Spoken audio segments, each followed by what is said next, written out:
Monday Night Raw was tonight. What was good? What was meh? What was interesting? Let's talk about it. Before we do, though, make sure to hit that button to subscribe. Hit that bell for notifications. Make sure to come and follow me. I'm trying to post every day here. Come be a part of it. Don't you want to say you were here first? Starting off with the good. This really interesting, but I feel like maybe I've seen it before, Roman Reigns character. It really feels like they're trying to fall back into the whole head of the table bloodline thing with him and Jey kind of aligning and Jimmy kind of just watching it all from the sidelines and like either fit in or get out. It's really interesting. I'm not sure exactly where it's going. I liked it. At the beginning of Raw, we had Roman Reigns come out to address the show. Started with Dallas, Texas, acknowledge me, and then immediately was interrupted by Paul Heyman and Bronson Reed. Immediately. And they set up a match for Crown Jewel between Roman Reigns and Bronson Reed in an Australian street fight. I don't know what that means. I don't know what that means. It's just a street fight, right? Because I don't know what that means. What does that mean? Anyway, Paul Heyman made a whole big deal about Bronson Reed has fought in many of these before. It's what made him famous before he got to the WWE. I've never heard of it, WWE. What's an Australian street fight? And why do I need to care? Why not just call it a street fight? Is it because it's in Australia? Would it still be an Australian street fight if it took place in Dallas, Texas? What about in London, England? I don't know, but it's an Australian street fight at Crown Jewel. So that'll be fun. I'm in. Yeah, throughout the night, we saw little pieces of Roman kind of getting into Jey's head. Like at one point, he asks Jey, like, what are you doing to advance your way to the title? Who's talking at the top of the hour? And then Jey's like, CM Punk. And Roman's like, why not you, kind of thing.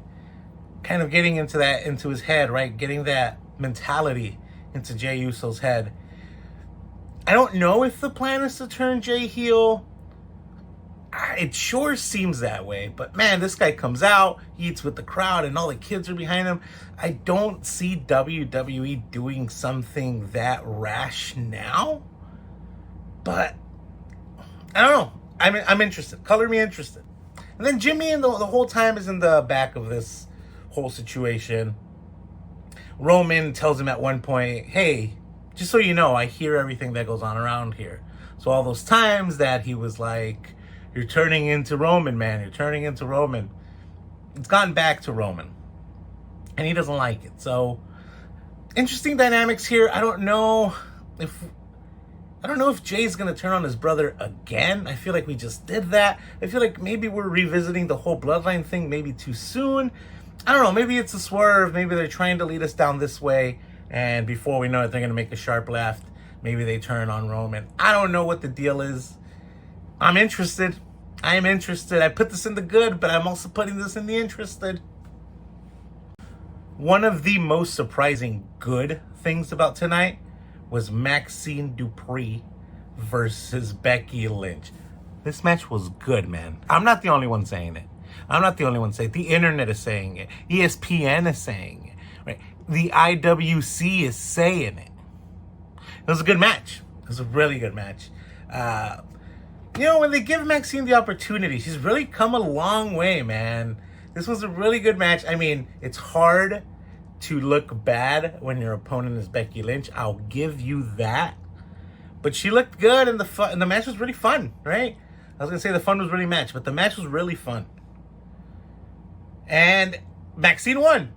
So she's the Intercontinental Champion. Just kidding. That didn't happen. That didn't happen. Maxine Dupree did win, but it was via countout, so doesn't matter. But it definitely sent Becky down this spiral. And we see her later on kind of blaming the ref and being like, oh, this ref is crooked. It happened once in India. It's happening now. I'm interested. This whole like Seth and Becky spiraling out of control, just in their own heads. It's fun. It's fun, and I'm here for it.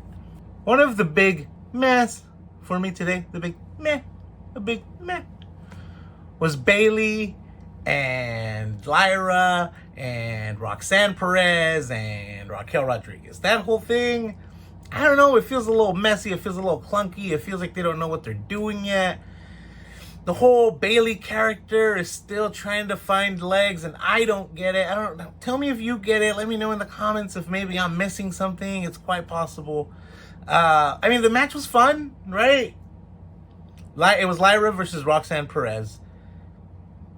Bayley catches Lyra right before coming out in Gorilla, and she's like, let me come out there with you. Lyra's like, I know Raquel is coming out with Roxanne, so what the heck, I need help.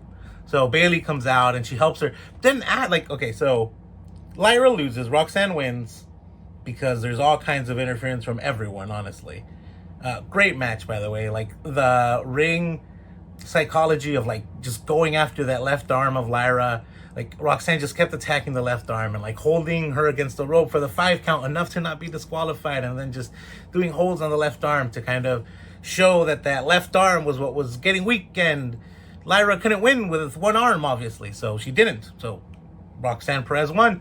Then after the match, Bayley goes in the ring to talk up Lyra. She kind of grabs her by the hair too, which is like, okay, whatever. But she's like, let's go get them. We gotta go attack these girls. Let's go get them. Let's go get them. Let's go get these idiots. Blah, blah, blah, blah, blah. And then later on the night, we see them actually attacking Roxanne Perez, right? Like, jumping her. They're supposed to be the good guys. Roxanne Perez and Raquel Rodriguez are supposed to be the bad guys, but they're like jumping her in the back, like just whooping her. So I don't know if this is supposed to be like Bayley kind of dragging Lyra a little bit closer to the dark side, but like still being baby faces, but kind of like any means necessary type of thing. I don't know. I find it pretty meh.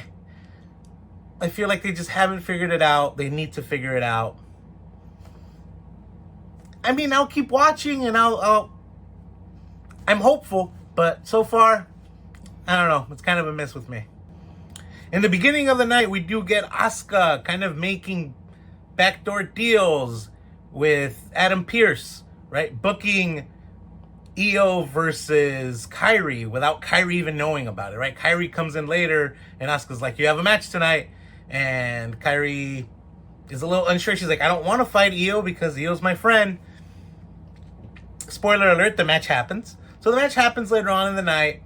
Kairi does pull off the win because of Asuka shenanigans. The whole, like, point of this match was that throughout the whole night they were saying that Rhea Ripley wasn't here tonight. Rhea Ripley's already in Australia. She's already doing press in Australia. There's no one here to help Io Sky. And boy, did Io Sky need some help, because Asuka and Kairi after the match just like ganged up on her. This whole thing with Kairi, she's still very confused about what side she's in. She doesn't want to fight with Io. I feel like the culmination of all of this is her turning on Asuka, and then the Kabuki Warriors kind of having a feud within themselves at some point, which, great. Yeah, I don't see anything wrong with that. One of the things I hate, WWE, come here, WWE. Why is it that when two superstars who speak a language that isn't English hang out in the back with the cameras rolling, they're speaking to each other in English? Kairi and Asuka would not be speaking to each other in English. So why are you doing this? It's so annoying to me. That is one of the most annoying things in wrestling to me. It's like these two would absolutely be speaking to each other in Japanese, but because cameras are rolling, we're speaking English. Anyway, this main event, or I'm assuming it's going to be the main event at Crown Jewel. I don't know, but this match at Crown Jewel is going to be just awesome, right? I mean, there's no way that these 4 women can put on a bad match. So this was really good. Kind of building to that. I feel like, especially after what happened tonight, Rhea and Io are going to get the win. Also, come on, can't have Rhea lose in Australia. So, yeah, I mean, build's been kind of hit or miss for me, especially tonight. I don't know. I wasn't really a fan of what happened tonight, but I get they had to do something. We get a backstage segment with JD McDonough, Dominic Mysterio, and Finn Balor, the Judgment Day, obviously. And AJ Lee, nope, Dragon Lee. They made the same mistake. So, all right, my bad. But they made the same mistake out there. Dragon Lee and AJ Styles. They were confronted by Judgment Day, being like, oh, I hear you guys want to go after our tag team champions, and why don't the three of us go against two of you and whoever you want to join your team for a 3-on-3. And they did. AJ Styles and Dragon Lee actually found Penta. And Penta joined them on the match. It was 3-on-3. Penta, AJ Styles, Dragon Lee against the Judgment Day. The match was okay. I don't know. I wasn't feeling this match that much either. Like, it was fine. At some point, Rusev did come out, and Dominic Mysterio booked it, right? Like, he left. There was a point where Dom and Rusev were kind of outside of the ring. Penta tries to jump out of the ring and attack Dominic, but misses and actually attacks Rusev. I feel like this is building towards a triple threat match, maybe at Survivor Series, between Rusev, Penta, and Dominic Mysterio. Okay. Yeah, no, that sounds awful. Let's not do that. Do it. WWE, you better do this. This match would be amazing. Please do this. The win, I think AJ Styles gets the pin, but that team gets the win. Then AJ Styles cuts this promo standing on top of the announce table, talking about his match with John Cena. He's like, we don't need a story. It was just two guys is going to go out there and give it our all. It's going to be a great match. It's going to be a great match. Yeah, I don't disagree with you, AJ Styles. It's going to be a fun match. We had this really interesting segment backstage with Seth Rollins and Paul Heyman, where Seth Rollins like, I need to beat him. I need to win. I need to beat Cody Rhodes. What happens if I don't win? Type of thing. Paul Heyman tells him, you want me to give it to you straight? If you lose the locker room. You lose Bronson Reed. You lose Braun Breaker. You lose your vision. Seth Rollins is like, you left somebody out. What about you? What happens to you if I lose? Paul Heyman gives it to him straight. If you lose against Cody Rhodes, I'm going to have to question why I chose you over Roman. So this whole, like, I don't know, like wedge that's happening right now with division, it feels too early for them to break up. I feel Seth Rollins has to win. Seth Rollins has to win. Matter of fact, I'm going to guarantee it. Seth Rollins is going to win.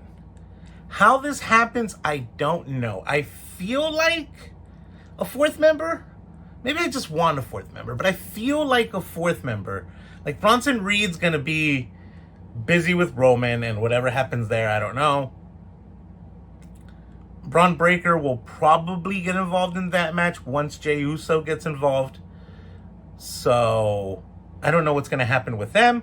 And I feel like Seth's going to be left alone again at the end of the night. And a fourth member will appear that won't be Becky Lynch. So,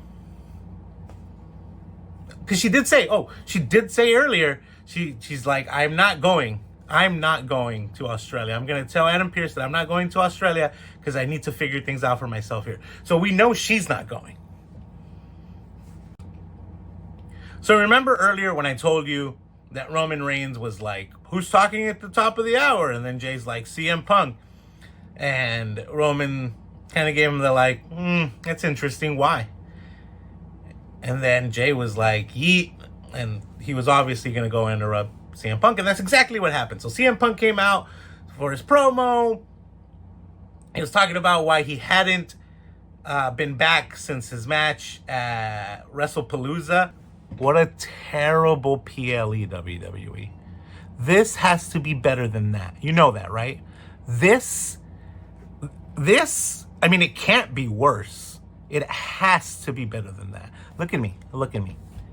it has to be better than WrestlePalooza. So he talks about how he hadn't been back since WrestlePalooza because his friend Cody Rhodes kind of told him to like let him handle this by himself.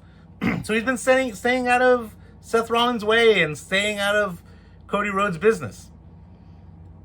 He then gets interrupted. Oh, and then he says that after the whole Crown Jewel thing, he's next in line for a championship match. Then he gets interrupted by LA Knight. LA Knight's like, I was the last person to pin Seth Rollins, so I should be next in line. They have a whole thing, and then who comes out? The Heat Man, right? Jey Uso comes out to interrupt them both. He's like, I never got my rematch for that title. I deserve the next shot at Seth Rollins. CM Punk, no. Was it CM? I don't remember if it was CM Punk or LA Knight. I think it was LA Knight. Said something about like, you should stick to tag team, man. Like you and Jimmy don't seem to be on the same page. You should stick to your tag team work. Jimmy then comes out. LA Knight's like, sorry for the scrap, for the sharp, for the whatever. Sorry for the friendly fire. That wasn't meant for you. That was meant for Jay. But Jimmy ain't having it. So Jay is obviously upset. He tries to attack LA Knight. Jimmy kind of tries to hold him back, but like can't. So Jay like super kicks LA Knight. Boom, LA Knight's down. Then CM Punk is like, all right, this was against him, right? We're still good. Like, this has nothing to do with you, man. It's just, this is my match. This is my shot. Blah, blah, blah, blah, blah. Jay then tries to attack CM Punk, but is held back by Jimmy. So Jay and Jimmy are kind of arguing back and forth about like why he shouldn't attack CM Punk. Jay obviously is like trying to be the head of the table, so he's attacking everybody that isn't family. And while they're doing this, CM Punk, blindsides Jey Uso, punches him, knocks him out, and then boom, super kick by Jimmy, right? Defending his brother. So that sets up our main event for the night, which is CM Punk and LA Knight against Jimmy and Jey Uso. Was this a bad match? No. Right? Obviously this wasn't going to be a bad match. I mean, the Usos are just a great tag team. They're always fun to watch together. You have a star in CM Punk. You have a rising star in LA Knight. Like, this just wasn't going to be a bad match. It's the whole, like, will they be able to coexist against this tag team of the Usos that have been together forever? And no, right? The whole story they're telling throughout the whole night is that they can't. Right? They like tag themselves in when the other doesn't want to. They try to stay in the ring when they should have tagged out, blah, blah, blah, blah, blah. Interesting enough, though, LA Knight gets the pin, and LA Knight and CM Punk get the win. And that's how the night ends, with LA Knight leaving the ring and walking out. And, like, I guess kind of, like, proving that he should be next in line for this.